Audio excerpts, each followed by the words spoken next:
Guys, ನಾನು ಇವತ್ತು free promotion ಕೊಡ್ಲಿಕ್ಕೆ ಅಂತ ಅಂಗಡಿಗೆ ಹೋಗ್ತಾ ಇದ್ದೆ. ಈ ಫಿಗರ್ ಎಲ್ಲೋ ನೋಡ್ದಂಗೈತಲ್ಲ. ಈ ಕಾರ್ಕಳ ಫಿಶ್ ಅದು ವಿಶೇಷತೆ ಏನಂದ್ರೆ ಇಲ್ಲಿ ಬರೀ ಕ್ರಿಶ್ಚಿಯನ್ಸ್ ಮಾತ್ರ ಬರಲ್ಲ, ಮುಸ್ಲಿಮ್ಸ್, ಹಿಂದೂಸ್ ಎಲ್ಲರೂ ಬರ್ತಾರೆ. ಇದು ನಮ್ ದೇಶ ಅಂದ್ರೆ ನಮಗೆ ಎಲ್ಲ ಕಡೆ ತಿನ್ನೋದೇ ಕಾಣಿಸ್ತುಂಟು ಜಾಸ್ತಿ. ನನಗೆ ಗೋಬಿ ಮಂಚೂರಿ ತಿನ್ಬೇಕಂತ ಆಸೆ ಆಗ್ತುಂಟು. ನನ್ನ ತಂಗಿಗೆ ಪಾನಿಪುರಿ. ಫೈನಲಿ ನಾನು ಗೋಬಿ ಮಂಚೂರಿ ತಿನ್ಲಿಕ್ಕೆ ಬಂದಿದ್ದೀನಿ.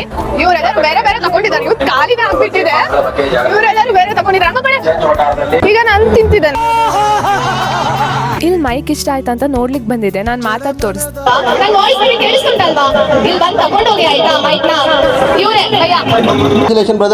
ಇವರು ನಂದು ತಮ್ಮ, ತಂಗಿ, ಚಿಕ್ಕಮ್ಮ ಮತ್ತೆ ಅಮ್ಮ ಎಲ್ಲರಿದ್ದಾರೆ, ಅಂಕಲ್ ಎಲ್ಲರಿದ್ದಾರೆ ನೋಡ್ಬೋದು. ಸೊ ನಾವೆಲ್ಲ ಈಗ ಜಾಯಿಂಟ್ ವೀಲ್ ಅಲ್ಲಿ ಕೂರ್ಲಿಕ್ಕೆ ರೆಡಿ ಆಗಿದ್ದೀವಿ. ನೀವು ರೆಡಿ ಇದ್ದೀರಾ? ಇಲ್ಲ. ಜಾಯಿಂಟ್ ವೀಲ್ ಅಲ್ಲಿ ಕೂರ್ತಿ ಅಲ್ವಾ, ಭಯ ಆಗ್ತುಂಟಾ? ಇಲ್ಲ. Few moments later.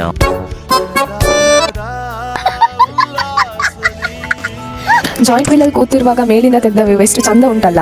ಜಾತ್ರೆಗೆಲ್ಲ ರಾತ್ರಿ ಹೋಗ್ಲಿಕ್ಕೆ ಚಂದ ಅಲ್ವಾ? ಕತ್ಲೆಲ್ಲ ಲೈಟ್ನಿಂಗ್ಸ್ ಎಲ್ಲ ನೋಡ್ಲಿಕ್ಕೆ ತುಂಬಾ. ಜಾಯಿಂಟ್ ವೀಲ್ ಅಲ್ಲಿ ಆಟ ಆಡ್ಲಿಕ್ಕೆ ಅಂತ ಹೋಗಿದ್ವಿ. ನನ್ನ ಆಂಟಿ ಆ ಗ್ಯಾಪ್ ಅಲ್ಲಿ ತಿಂದೆ ಖಾಲಿ ಮಾಡ್ಬಿಟ್ಟಿದ್ದಾರೆ. ಕಣ್ಣನ್ನ ನೋಡ್ಕೊಂಡು ನನ್ಗೂ ಹಾಕೊಳ್ಬೇಕಂತ ಅನಿಸ್ತು. ಜಾತ್ರೆನ ಹಾಕೊಂಡು ನಾನು ಜಾತ್ರೆ ತರ ಕಾಣಿಸ್ತಿದ್ದೀನಲ್ವಾ? ಬೇಜಾರಾಗಿದೆ ಇವುಗಳನ್ನ ನೋಡಿ. ಎಲ್ಲರೂ ಬಂದು ಫೋಟೋ ತಗೊಂಡು ಮುಟ್ಟಿ ಮುದ್ದಾಡೋ ಪೆಂಗ್ವಿನ್ ಇನ್ಸ್ಟಾಗ್ರಾಮ್ ಅಲ್ಲಿ ಹೆಂಗ್ ವೈರಲ್ ಆಗಿದೆಯೋ, ಕಾರ್ಕಳ ಜಾತ್ರೆಯಲ್ಲಿ ಇವುಗಳಂತೂ ಫುಲ್ ವೈರಲ್ ಆಗಿದೆ. ಚರ್ಚಿಗೆ ಹೋಗೋಕ್ಕಿಂತ ಮುಂಚೆನೆ ಶಾಪಿಂಗ್ ಸ್ಟಾರ್ಟ್ ಆಗಿತ್ತು.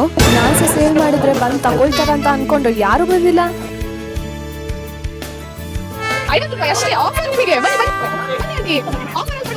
ನಾರ್ಮಲ್ ಜಿಲೇಬಿ ತಿನ್ನಕ್ ಚೆನ್ನಾಗಿರುತ್ತೆ, ಬಿಸಿ ಬಿಸಿ ಜಿಲೇಬಿ ತಿನ್ನಕ್ ಇನ್ನೂ ಚೆನ್ನಾಗಿರುತ್ತಲ್ವಾ? ಈ ಮಕ್ಳಿಗೆಲ್ಲ ಎಷ್ಟು ಟ್ಯಾಲೆಂಟ್ ಅಲ್ವಾ?